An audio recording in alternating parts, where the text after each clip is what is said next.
இறைக்குடில். வணக்கம் வியூவர்ஸ். இன்னைக்கு விழுப்புரம் தாதாபுரத்தில் அமைந்துள்ள ஸ்ரீ மாணிக்கவல்லி சமேத ஸ்ரீ மாணிக்க ஈஸ்வரர் கோயிலை பார்க்கலாம்.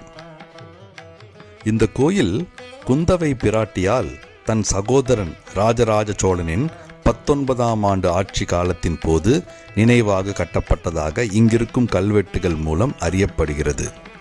மேலும் இக்கோயிலை அடிப்படையாக கொண்டே கிபி 1010ஆம் ஆண்டில் தஞ்சை பெரிய கோயிலான பிரகதீஸ்வரர் ஆலயம் கட்டப்பட்டதாக கோயிலில் உள்ள கல்வெட்டுகள் குறிப்பிடுகின்றன. கோயிலின் முகப்பில் தாமரை வடிவில் பலிப்பீடம் கல்மேடை மீது அமைக்கப்பட்டுள்ளது. அதனைத் தொடர்ந்து குந்தவை நாச்சியாரின் கலை நயத்திற்கு சான்றாக நந்தி தேவர் இறைவனை நோக்கியபடி கம்பீரமாக அமர்ந்து காட்சி தருகின்றார். இக்கோயில் விசாலமான ஒரே பிராகாரத்தில் அமைந்துள்ளது. முழு கருவறை மற்றும் அதன் மண்டபங்கள் உயர்த்தப்பட்ட மேடையில் கட்டப்பட்டுள்ளன.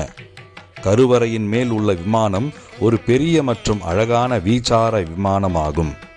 கருவறை கோஷ்டத்தில் கோஷ்டமூர்த்திகளாக விநாயகர், தட்சிணாமூர்த்தி, திருமால், பிரம்மா, துர்க்கை அருள்பாலிக்கிறார்கள்.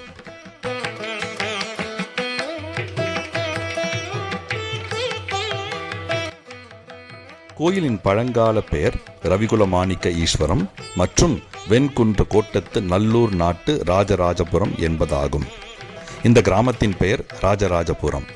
மக்கள் மன்னனின் பெயரான ராஜராஜா என்று குறிப்பிட வசதியாக இல்லை என்று காலப்போக்கில் ராஜராஜா என்பது தாதாவாக மாறி தற்போது தாதாபுரம் என்று பெயர் மருவியுள்ளது.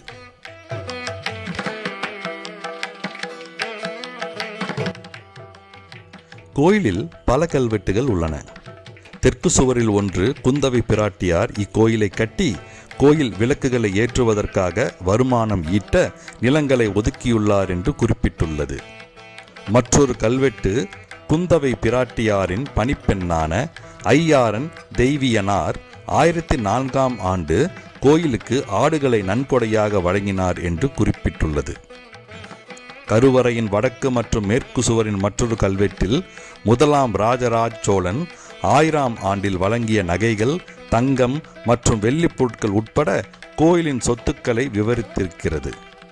மேலும் சொத்துக்களை நிர்வகிக்கும் விதம் மற்றும் விதிமுறைகள், அவர்களின் பயன்பாடு பொறிக்கப்பட்டுள்ளன.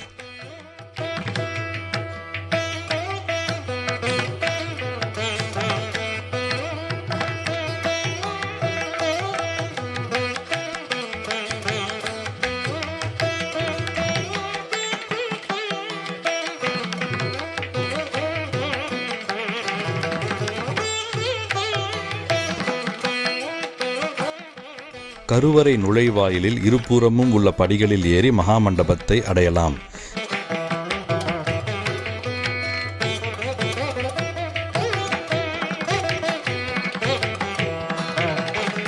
இதைத் தொடர்ந்து அர்த்த மண்டபம், அந்தராலயம் மற்றும் ஒரு பெரிய கருவறை அமைந்துள்ளது. ஆவுடையாரின் மீது அமைந்துள்ள சிவலிங்கமே மூலவரான ஸ்ரீ மாணிக்க ஈஸ்வரர்.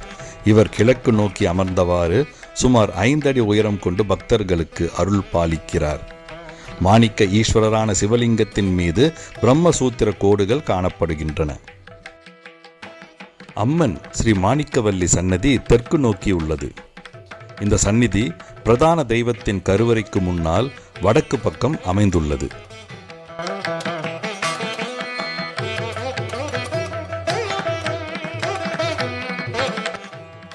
இந்த கோயில் திண்டிவனம் வந்தவாசி நெடுஞ்சாலையில் திண்டிவனத்திற்கு வடமேற்கே சுமார் 15 கிலோமீட்டர் தொலைவில் தாதாபுரம் என்ற பகுதியில் அமைந்துள்ளது.